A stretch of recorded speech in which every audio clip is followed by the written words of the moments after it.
একটা নোটিফিকেশন 2018 সালে করা হয়েছে। 2018 জি 18 সেইখানে কতগুলো কন্ডিশন দেওয়া হয়েছে, সেইখানে ইন্টারিমো অ্যানুয়ালও সবকিছুই বলা হয়েছে।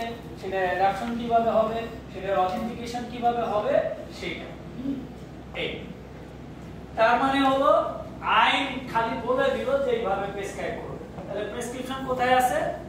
Securities and exchange rule 2020 rule হলো কত? 14। মূলত 14 দেখলেই হচ্ছে। আর দেখবেন ফাইনান্সিয়াল রিপোর্টিং এন্ড ডিসক্লোজার একটা নোটিফিকেশন 2018, সেটার মধ্যে আপনার এই একের প্রেসক্রিপশনটা ভালোভাবে পেয়ে যাবেন। Issuer company report of financial statement. বাস। এখন 2 তে কি বলা হলো? Without prejudice to the provision of subsection 1। Subsection 1 এর যে বিধানাবলী, এটা কোনোভাবেই ক্ষুণ্ণ না করে, অর্থাৎ ওই বিধান মানে হলো এই যে রুল 14, 15, এফআরডি এবং লিস্টিং রেগুলেশন রয়েছে, লিস্টিং রেগুলেশন রয়েছে, এইগুলোর যে বিধানগুলো রয়েছে সেই বিধানগুলো কি খণ্ডন না থাকবে, সেইটা তো পরিপালন কোম্পানিগুলো করবেই। এইটার বাইরে যে কি করতে পারে, an issuer of a listed security shall furnish to the commission, কি ফার্নিশ করবে? স্টক এক্সচেঞ্জ শেয়ার হোল্ডারদেরকে যদি SSC by order in writing কোনো একটা টাইমে বা যে কোনো সময় চায়, 11/2 আপনার ইস্যুয়ার কোম্পানিকে এসএসসি ম্যাক্সিমাম চিঠি আপনি দেয় কি 11/2 দিয়ে, তাই না? বলে দেখবেন in view of the above you are directed under section 11(2) of the securities and exchange ordinance 1969 to provide this to explain to. তার মানে কি অর্ডিন্যান্সের সেকশন 2 হলো ওইটা, আপনি তো ওইটি করবেনই। এরপরেও যদি বাই অর্ডার ইন রাইটিং আপনাকে দিতে বলে, পার্টিকুলার টাইমে পার্টিকুলার এক্সপ্লেনেশন হতে পারে, পার্টিকুলার রিপোর্ট হতে পারে, পার্টিকুলার স্টেটমেন্ট হতে পারে, এইটা চাইলে আপনি এটা দিতে পাউন্ড থাকবে। আর এটা যদি না দেন, অনেকে হয় কি দিল 7 দিন সময় দিচ্ছে, আপনি মনে করেন যে এই বড় বিশাল ব্যাপারটা আমার 7 দিনে সম্ভব না, আপনি দিলেই না দিলে কিন্তু সে কি করবে, এটা এনফোর্সমেন্টে পাঠিয়ে দিল যে সে এটা দেয় না, এটা চাওয়ার পরে পেনাল্টি মানে সেকশন 20 করে ধরেন পেনাল্টি হইল না, 22 তে বোর্ডকে ডাকবে যে আপনার এই নন কমপ্লায়েন্স আছে, আপনি এই যে এই অর্ডারটা আপনি মানেন নাই, তাহলে তো এখানে আসতে হবে, ব্যাখ্যা করতে হবে। সেইটা এই ব্যাখ্যায় যদি কমিশনের কাছে মনে হয় যে না অধ্যক্ষ দেখাইছে, সে কোনো রিপ্লাই করলো না, আসলোই না, আপনি জরিমানাও করতে পারেন।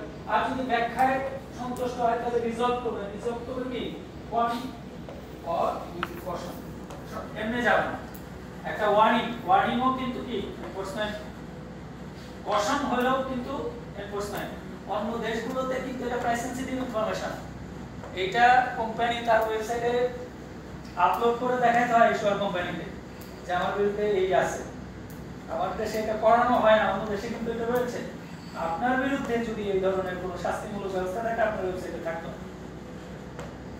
হ্যাঁ, যার কারণে এই যে 11(2)টা এইটা একটু খেয়াল করে, না পারলে বলুন যে আমার সময় দেন, কোন দিন আমি কমপ্লাই করতে চাই, আমার সময় লাগে, সময় চাই না।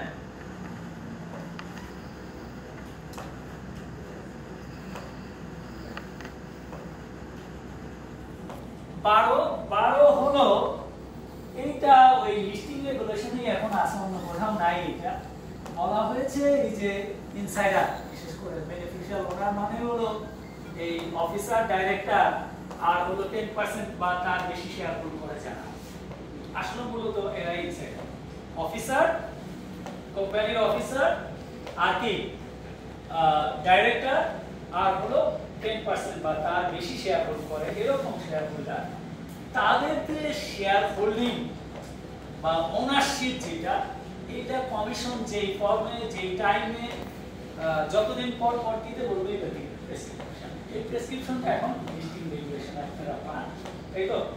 ওই যে একটা ফ্রি ফ্লোট দিচ্ছেন আর একটা 10% বা ইত্যাদি দিচ্ছেন, এটা কিন্তু দিতে হবে। এটা অর্ডিন্যান্সের আইনের কিন্তু বিধান যে এসএসসি যেভাবে বলবে ওইভাবে। আগের আইনগুলো এরকম ছিল। 13তে কি বলা হয়েছে? Prohibition of short selling. Short selling আপনারা বলতে পারেন যে শর্ট সেলিং নিষিদ্ধ করে দিলেন, শর্ট সেল রুলই আছে 2019 রুল করে শর্ট সেল অ্যালাউ করা হয়েছে, যদিও প্ল্যাটফর্ম নাই। শর্ট সেলের অনেক ব্যাখ্যা আছে, সেটা প্ল্যাটফর্ম নাই, এখন করতে পারবেন না, মানে যে সিস্টেম সেটা নাই, কিন্তু শর্ট সেল রুল আছে, এটা আইন অনুযায়ী করা যাবে যদি প্ল্যাটফর্ম থাকে। কিন্তু এখানে বলা হলো যে শর্ট সেলিং কি প্রহিবিটেড। কার জন্য? দেখেন, ডাইরেক্টর, অফিসার অথবা 10% বা তার বেশি শেয়ার হোল্ড করে যারা হু আর দ্য কি ইনসাইডার।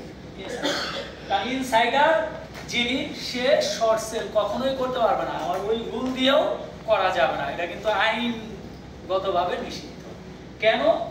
আপনি ডাইরেক্টর, আপনি জানেন যে কালকেই আমি কি করব, এবং একটা প্রাইস সেনসিটিভ দিচ্ছি, তাহলে নেগেটিভ ইপিএস অথবা নো ডিভিডেন্ড অথবা কোম্পানির এই বন্ধ ঘোষণার একটা ডিক্লারেশন আসবে কালকে।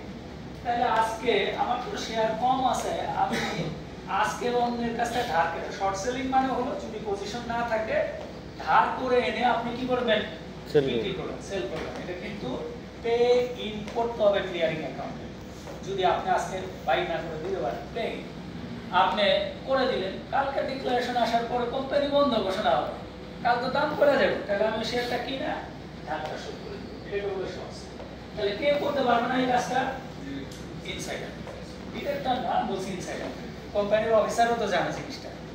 কোম্পানির অফিসার পারবে না, ডিরেক্টর পারবে না, আর সাবস্টেনশিয়াল শেয়ার হোল্ডার, আমাদের আইন অনুযায়ী 10% বা তার বেশি শেয়ার হোল্ড করে যে সে হলো উল্লেখযোগ্য শেয়ার ধারক, সে পারবে না, কারণ তার ইনফ্লুয়েন্স আছে। অফিসার বলতে ওইভাবে সংজ্ঞা দেওয়া হয় নাই। আমাদের ইয়েতে দেখবেন সিকিউরিটিজ এন্ড এক্সচেঞ্জ রুল 2020 তে ওইখানে অফিসারের সংজ্ঞা আছে, ওইখানে একটু উপর লেভেল, হ্যাঁ, কিন্তু ওইভাবে দেওয়া হয় নাই। এখন কোন বোর্ডের যিনি ওই যে এই হয়তো পারে সে এই বোর্ড ডিভিশনে যে আছে, সে হয়তো নিচের লেভেলের একজন কর্মকর্তাকে সে ডিসিশনটা নেয়, ওইভাবে ডিফাইন করে দিলে কিন্তু প্রবলেম আছে। যেমন সিনিয়র অফিসার উনি তো চাইলে ডিসিশন দিতে পারবেন, হ্যাঁ, এটা মার্কেটিং অফিসার কি এই অফিসারের গ্রুপের আন্ডারে শুনেন ইনকোয়ারি হলে দেখেন এটা কিন্তু ওপেন। এখানে এই আইনটা অনেক আগে আইন, তো ওরা অনেক বুঝে শুনে আপনি এইভাবে যে এখানে ডেফিসিয়েন্সি আছে এটা বলার কিন্তু কোনো সুযোগ নাই। তার কারণ হলো আপনার একজন পিওনও হইতে পারে বোর্ড ডিভিশনের জিনিসটা জানে। শর্ট সেলিং মানে কি? শর্ট সেলিং মানে যদি অ্যালাউ থাকে, ওই প্ল্যাটফর্ম থাকে, তাইলে আমি কি করব? বিক্রি করে দেব। পজিশন আমার নাই, কিন্তু আমি বিক্রি করে দিব। কালকে দাম পড়ে যাবে, ওই পিওন জানলেও পরের দিন কিনে, তাহলে এখানে একটা গেইন করতে পারে, ও নিষিদ্ধ। এই কথাটাই বোঝানো হচ্ছে। কিন্তু মার্কেটিং অফিসার উনি এই বোর্ড মিটিংয়েই মনে করেন এই ধরনের একটা শর্ট সেল ওনার মার্কেটিং অফিসার করে ফেলেছে, ইনকোয়ারিতে আসলো, কিন্তু এটা প্রমাণ করা যাবে না যে উনি এটা জানতেন, যাবে না, এবং উনি হয়তো ওই পর্যন্ত অ্যাকিউজড হবেন না। কিন্তু উনি যদি জানেন ডাইরেক্টরের সাথে সম্পর্ক থেকে, তাহলে হইতে পারে। আচ্ছা, তারপরে হলো এই যে এই সেকশনটা আমি কিছুক্ষণ আগে বলেছি, যেটা অনেক কোম্পানি সেক্রেটারি জানে না, এবং এটা তাদের ইগনোরেন্স আছে। এই 14, এটা অনেকেই জানে হয়তো। 14টা বলা হয়েছে trading by director, officer, principal share holder. তার মানে ওই ইনসাইডার